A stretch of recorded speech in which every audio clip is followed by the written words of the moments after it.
इस वीडियो में भी हम उन एलिमेंट्स के बारे में या उन स्ट्रक्चर मेंबर के बारे में बात करेंगे जो टॉर्शन के ज़ेर असर है, मगर हमारी ये गुफ्तगू स्टैटिकली इनडिटर्मिनेट केस के बारे में होगी।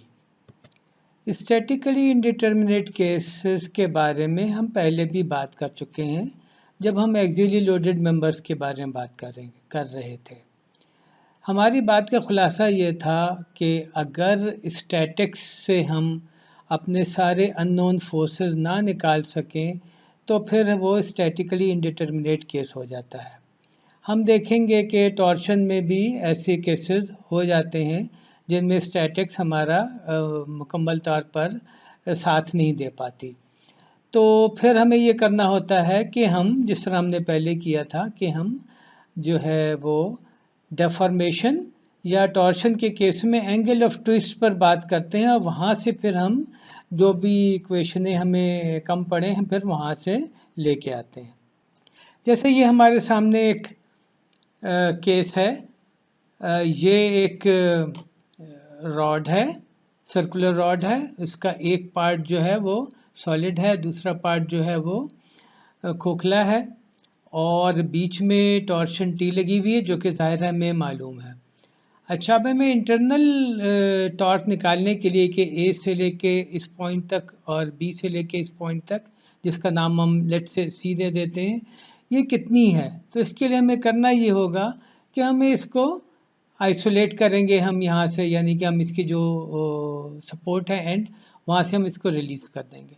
जब हम रिलीज़ करेंगे तो यहाँ पर T1 या TA जो भी आप नाम देना चाहें वो टॉर्क लगेगी, क्योंकि ये वो सपोर्ट जो है वो ये TA और TB टॉर्क इस पर लगा रही थी।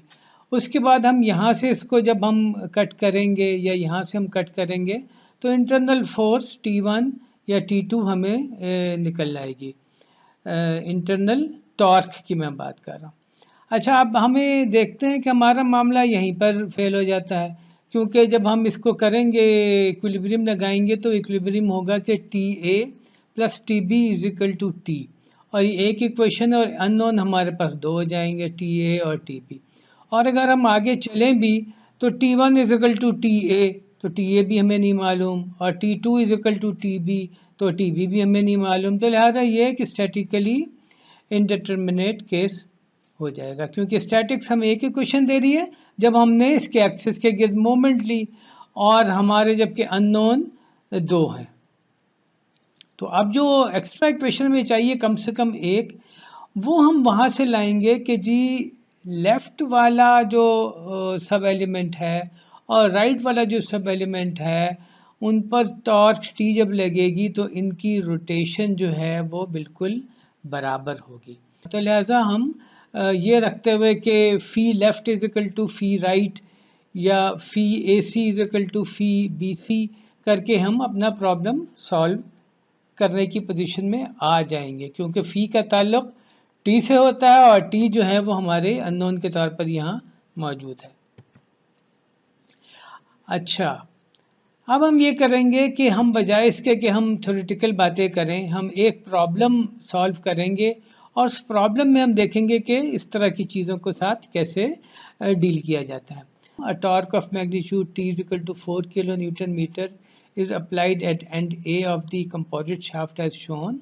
Knowing that the modulus of rigidity is 77 gigapascal for the steel and 27 gigapascal for the aluminum jacket, determine maximum shearing stress in steel core, maximum shearing stress in aluminum jacket, the angle of twist at A.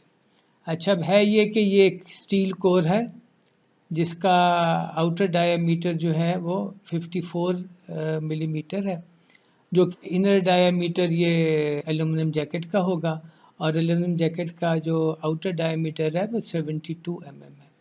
और इस पूरे पर ये दोनों मिलके एक body बन रहे हैं। इस पूरे पर ये टॉर्क टी जो कि 4 किलो न्यूटन मीटर है वो लगाई गई है। अब कितनी टॉर्क जो है स्टील लेगा, कितनी टॉर्क एल्यूमिनियम लेगा, ये हमें नहीं पता, लिहाजा ये स्टैटिकली इंडिटरमिनेट केस हो जाएगा। लेकिन हम इसका फ़ायदा उठाएंगे कि चूँकि ये मिलके एक बॉडी बन गई है, कंपोजिट शाफ्ट बन गई है, तो जिसकी रोटेशन है वो बिल्कुल बराबर होगी। तो हम इस इंफॉर्मेशन को इस्तेमाल करेंगे